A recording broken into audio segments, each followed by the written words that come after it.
Las crioglobulinemias, esto es lo único que faltaba, ¿no? Ya hemos hecho las paraproteinemias y demás. Las globulинemias son enfermedades por depósitos de anticuerpos y, como el nombre indica, crios se deben al depósito a temperaturas bajas. En este caso, temperaturas por debajo de los 37 grados centígrados. ¿Ya? ¿En dónde tendríamos que tener este depósito? En zonas periféricas y en zonas centrales. Las crioglobulinemias se van a presentar en el contexto de dos grandes tipos de enfermedades, ¿no? Por un lado tenemos a los linfomas, dentro de los cuales los más importantes suelen ser los plasmocitomas. Tenemos también a la leucemia linfática crónica.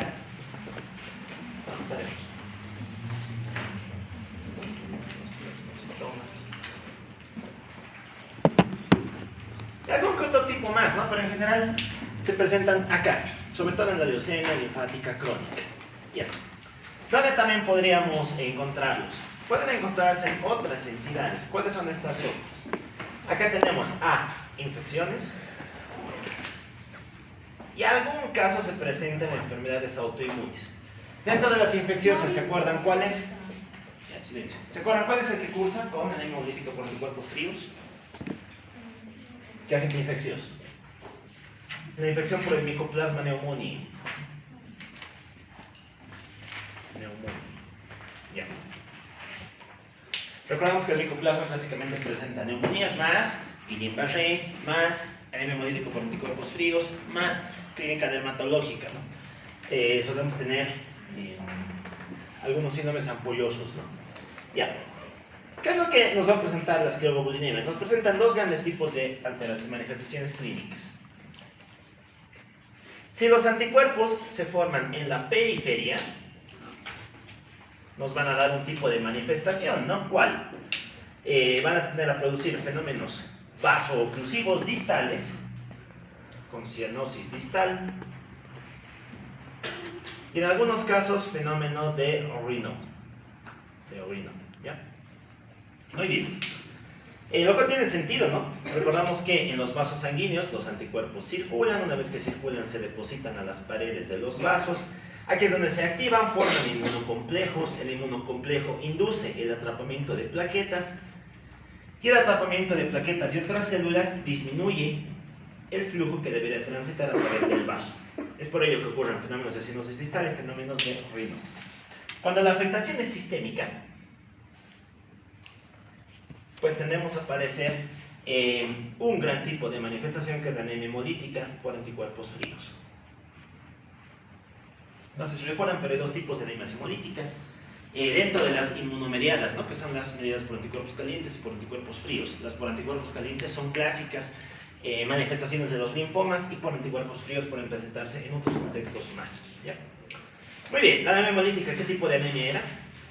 Normocítica normocrómica, ¿no? Es una anemia regenerativa con un aumento en el parámetro de los reticulocitos.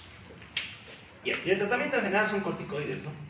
Parte de detectar el cuadro que está por detrás y se ponen corticoides para disminuir la respuesta inmunológica. Bien, muy bien. Finalmente tenemos a la amiloidosis, ¿no? La amiloidosis es el depósito de un péptido que se conoce como el beta-amiloide. Recordamos que el amiloide es una proteína, es un péptido. Es un péptido que está formado por tres partes. Tienes una parte P, una porción P, una parte A y una parte que puede ser cualquier otra cosa, una parte X, ¿ya? El beta-amiloide es un péptido que normalmente se elabora en distintas células, va a tener una conformación de hoja beta plegada, perdón, es una estructura laminar, pero bajo distintas circunstancias, pueden ser circunstancias, o por mutaciones, se altera su plegamiento alterado. Y como su plegamento está alterado, esta proteína empieza a depositarse. Cambia su conformación, deja de ser lineal y se convierte en una lámina beta. La lámina beta es una proteína que tiende al depósito, es una proteína muy insoluble. Se deposita una, otra y otra. Y van a tender a desarrollar depósitos en distintos órganos. Estos depósitos, desde luego, van a interferir con las funciones de la matriz extracelular. Esto va a generar una serie de alteraciones a nivel citológico, los cuales terminan en la falla del órgano. Y hablamos de órgano porque se van a dar cuenta de que hay depósito en muchos tipos de circunstancias. El amiloide es un péptido, es una proteína que tiene distintas cualidades. Este péptido fue descrito en realidad por Birkhoff, fue el que lo identificó, a partir de tinciones ricas en azúcares, tinciones que son derivadas de la amilina, ¿ya? De ahí viene el nombre de amiloide. Y cuando Birkhoff lo identificó, utilizó distintos tipos de colorantes para la amilina, ¿ya? Siendo el más importante uno, la tinción del rojo Congo. Hablar de rojo Congo en cualquier enfermedad casi generalmente es hablar de una amiloidosis. Ya es su gran colorante para la identificación de sus cualidades. ¿Ya? Muy bien. ¿Qué otro patrón más tenía la amilina? La amilina también se caracteriza por tener una refringencia, ¿no? Tiene una clásica refringencia verde-manzana al microscopio de refringencia. Ya, muy bien. Y poco más. Son las dos grandes manifestaciones, marcadores, digamos, histológicos que tiene la amiloidosis. Ya hemos visto en general qué es lo que le pasa al amiloide. Vamos a hablar de sus etiologías. Las etiologías de la amiloidosis son N, tenemos miles. ¿Ya? Para empezar, tenemos a la amiloidosis primaria. En la amiloidosis primaria vas a tener un trastorno sistémico que tiende al depósito de la sustancia. En este caso, suele ser un compuesto conocido como AA. ¿Ya? Perdón, AL. AL. ¿Ya? Siempre que se habla de amiloidosis van a encontrar esta notación. Se anotan dos letras. La primera letra nos dice es una amiloidosis. Y la segunda nos dice qué tipo de amiloidosis es. Esta se conoce como amiloidosis AL porque hay depósito de la light chain. ¿Y qué quiere decir light chain? Vamos a te internacionalízate, que es light chain.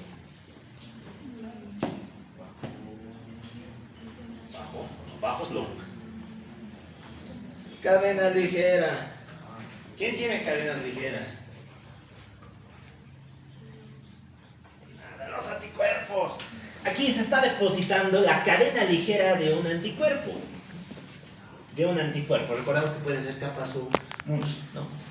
Entonces, estas cadenas se depositan y como se depositan se convierten en amiloide. ¿En qué enfermedades creen que tendríamos amiloidosis AL? En cualquier enfermedad con muchas cadenas ligeras. ¿En qué enfermedades tenemos muchas cadenas ligeras? ¿Quién produce cadenas ligeras? ¿Quién produce anticuerpos?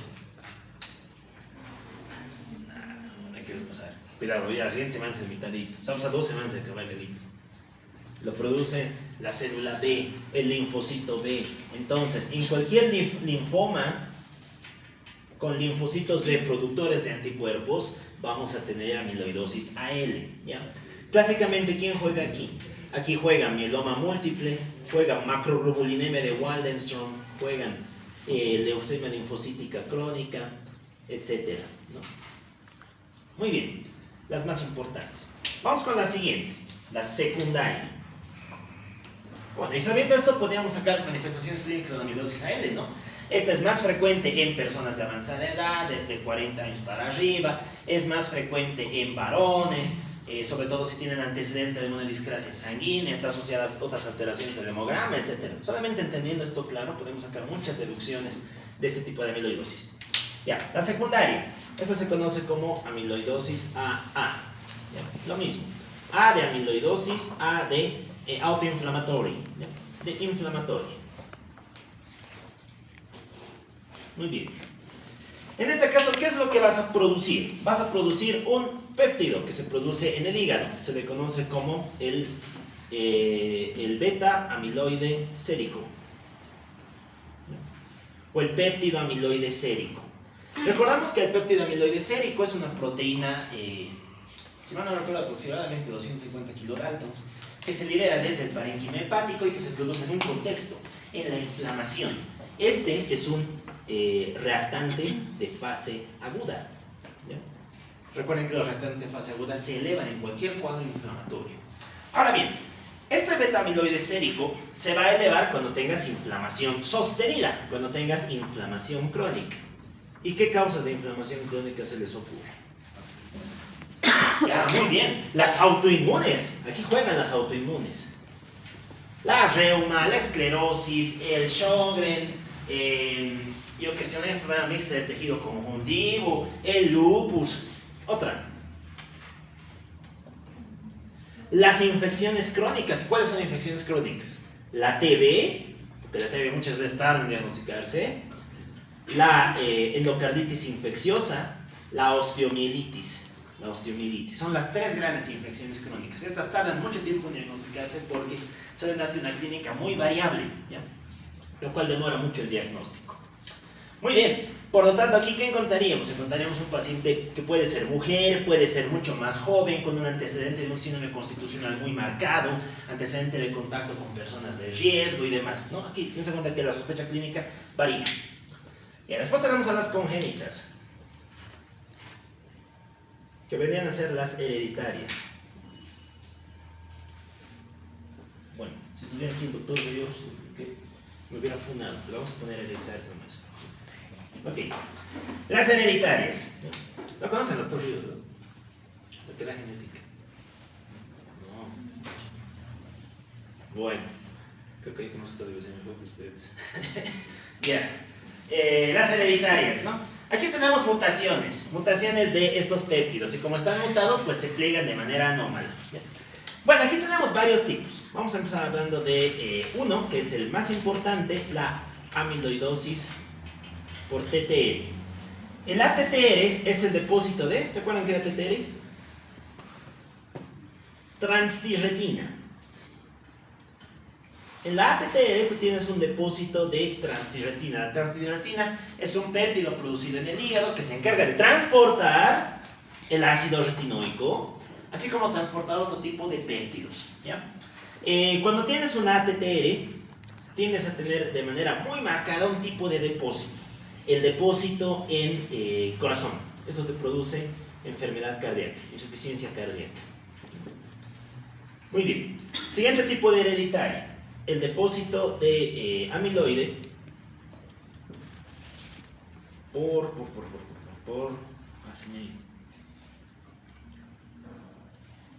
ya. Hay un cuadro más, se le conoce como la amiloidosis por depósito en el sistema nervioso periférico, ¿ya?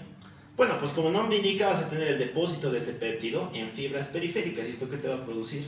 Neuropatía. Neuropatía. Ya, y finalmente tendríamos a los otros. Dentro de los otros tenemos miles de causas. Hay miles de fenómenos más por los cuales puede depositarse el amiloide, ¿ya? Para empezar, ya hemos hablado de uno, ¿no? ¿Se acuerdan dónde se depositaba amiloide? Claro, en el Alzheimer. Aquí jugaría el Alzheimer, ¿no? El depósito del A-beta-amiloide, el ABA, ¿ya? El depósito del beta-amiloide pues se va a producir el Alzheimer, muy bien. El Alzheimer. ¿No? El Alzheimer juega dentro de esta enfermedad. Te das cuenta que se depositan cosas mal plegadas y te producen fallas de los órganos en los cuales se deposita. Ya, otro. La amiloidosis por depósito de la beta-2 microglobulina. Recordamos que la beta-2 microglobulina es un péptido transportador que también se produce en el hígado y cuando se deposita generalmente está vinculado a un antecedente, el antecedente de hemodiálisis, ¿ya? Antes se utilizaban unos catéteres con un filtro no muy bueno para los procesos de hemodiálisis. Eso hacía que esta proteína precipite en el plasma y que termine depositándose en los tejidos, ¿ya? Esto era típico del paciente con falla renal crónica. Ya, muy bien. Otro tipo de amiloidosis. ¿Se acuerdan dónde se producía la amilina?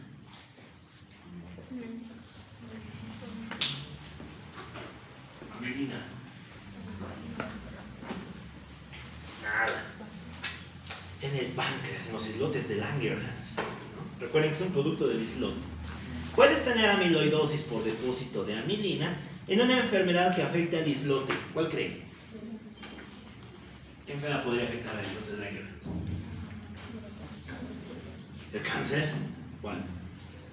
glucagonoma, insulinoma, somatostatinoma, lipoma. Todos esos son cánceres del episodio. ¿Cuál? Es la diabetes. ¿Por qué? ¿Se acuerdan qué pasaba en la diabetes? Sobre todo en las primeras fases de la diabetes tipo 2. ¿Qué hace la célula beta en el inicio de la fisiopatología de la diabetes tipo 2? Trata de aumentar la producción de insulina. Y así como trata de aumentar la producción de insulina, también aumenta la producción de otras cosas, entre ellos la amilina. Es por eso que un hallazgo histológico característico de la diabetes tipo 2 es el depósito de un amiloide, ¿no? Los islotes se tiñen con tinción rojo congo. Ya, otro. La amiloidosis por el depósito del PDP. ¿Se acuerdan qué es el PDP?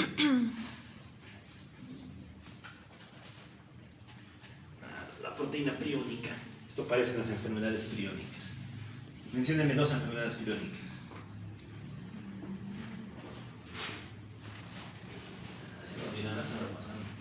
El Creutzfeldt-Jakob, la enfermedad de las vacas locas, el insomnio familiar mortal. Todos esos juegan en esta enfermedad. Bueno, y tenemos muchos otros más. Me falta uno, la amiloidosis de los tumores. ¿Qué tumores podrían depositar amilina? Aquí aparece uno que es clásico, ¿no? La amiloidosis que está vinculada al carcinoma medular de tiroides. Bueno, no estamos llevando tumores. Yo creo que vamos a tratar de acabar rápido y vamos a hacer una semana de puros tumores, semana de onco. El carcinoma medular de tiroides representa una de las formas más agresivas que tiene el cáncer de tiroides. Este deriva de las células C. ¿Se acuerdan para qué servían las células C de la tiroides? Las células parafoliculares.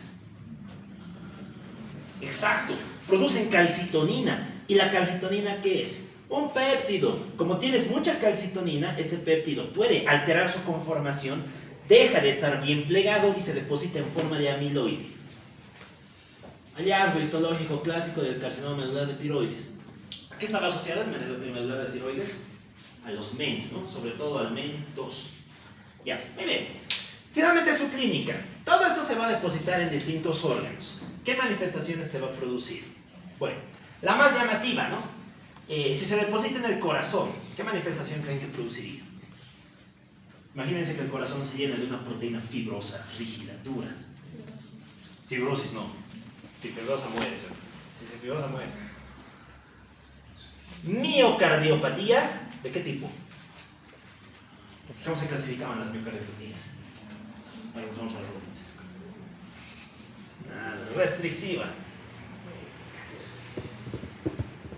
Recuerden que se clasifican en hipertróficas, dilatadas y restrictivas, ¿no? La amiloidosis te produce una miocardiopatía restrictiva. ¿Y esto qué te produce? Insuficiencia cardíaca diastólica, ¿no? Una insuficiencia cardíaca de normogastro, la cual después termina convirtiéndose en sistólica y finalmente una falla cardíaca global. Esa es una causa de mucha mortalidad, la gente se muere por eso. Segundo gran órgano afectado, el riñón. ¿Qué creen que le puede pasar al riñón? Imagínense, tienes muchas proteínas en tu sangre, se van a depositar. ¿Qué te van a producir? Primero, síndrome nefrótico. Sabemos que todo lo que tiene mucha proteína, pues tiene que producir síndrome nefrótico. Aquí también podría jugar la proteinúria de Ben-Jones. Y en segundo lugar, falla renal. Muy bien, enfermedad renal crónica. Lo cual desde luego también es causa de mucha morbimortalidad. Tercera alteración, sistema nervioso periférico, ¿no? Si se deposita en el sistema nervioso periférico, ¿qué te va a producir? Neuropatía periférica. Tiende a tener un predominio sensitivo antes que motor. Tiende a tener mucho componente sensitivo. Ya. ¿Qué otro órgano más se afecta? Los de siempre, ¿no? Hígado y vaso. ¿Qué creen que le pase al hígado y el vaso?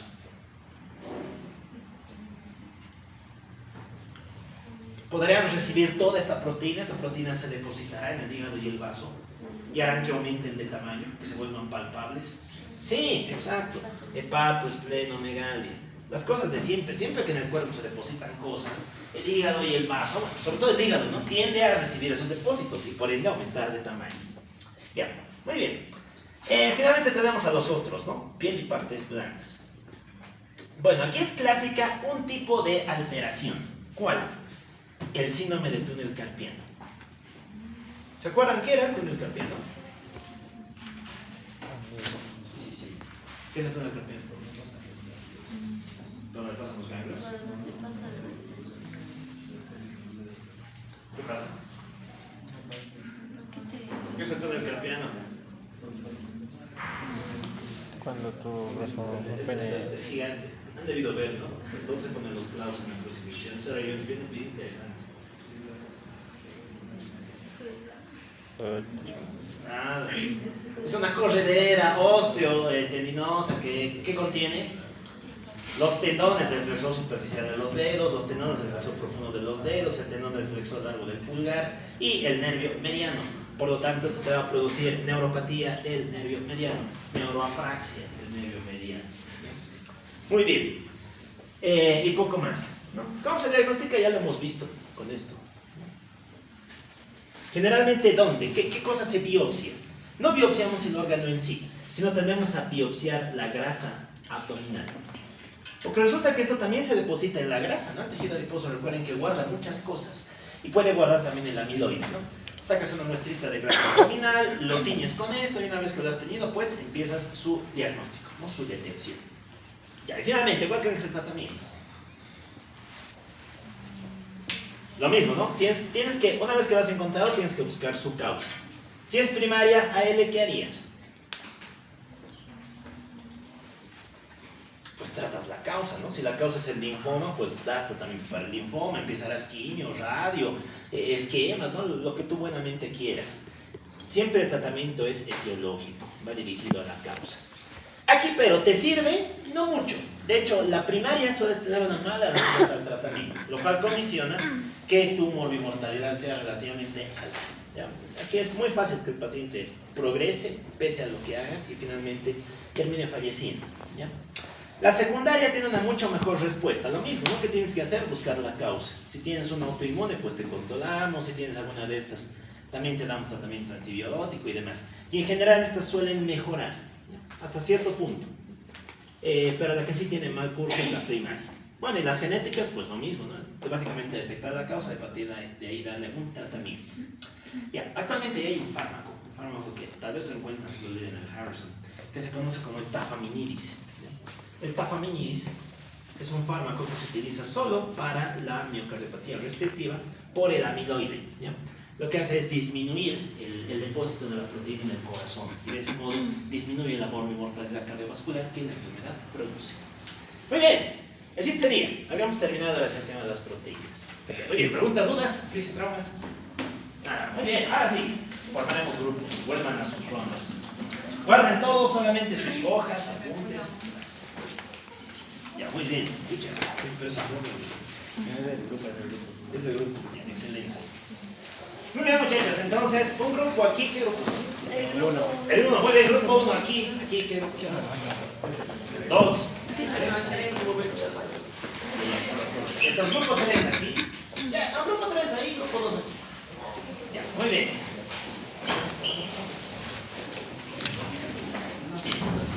Vamos, muchachos, guarden todo. Solo sus hojas, recortes.